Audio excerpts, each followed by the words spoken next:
বসার জায়গা আছে, স্যান্ডেল জুতা রাখার জায়গা আছে, উজো বানানো মানে উজো করার জায়গা আছে। দেখুন কত সুন্দর।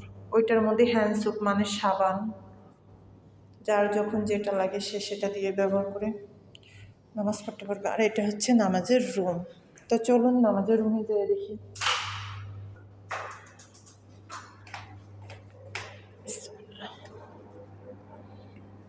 এটা হচ্ছে নামাজের রুম।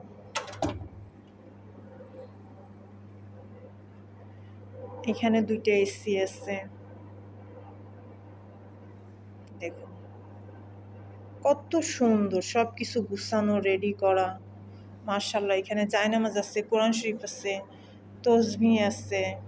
যে যেটা দিয়ে সুন্দর করে আরাম করে বসে, ওইখানে চেয়ার রাখা আছে বেশ কয়েকটা। এখানে আরও একটা এসি আছে। যে যেটা দিয়ে মানে সুন্দর করে করতে পারবেন। ওই যে দরজা।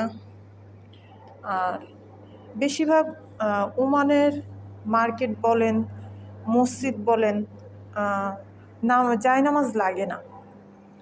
ঠিক আছে, জায়নামাজ কিন্তু লাগে না। এখানে অনেকগুলো জায়নামাজ রাখা আছে, যদি কারণ লাগে নেয়, কারণ না লাগলে নেয় না।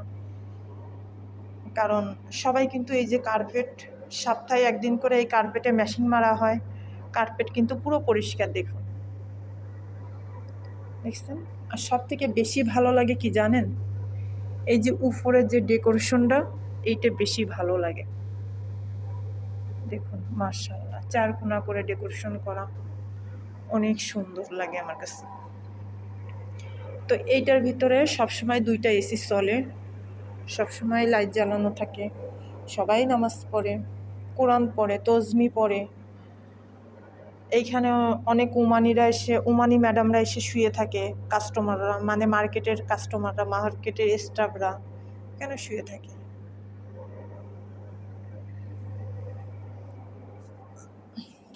তো চলুন দেখুন, প্রত্যেকটা জায়গায় সিসি ক্যামেরা দিয়ে আছে, মানে মসজিদের ভিতর না, বাইরে।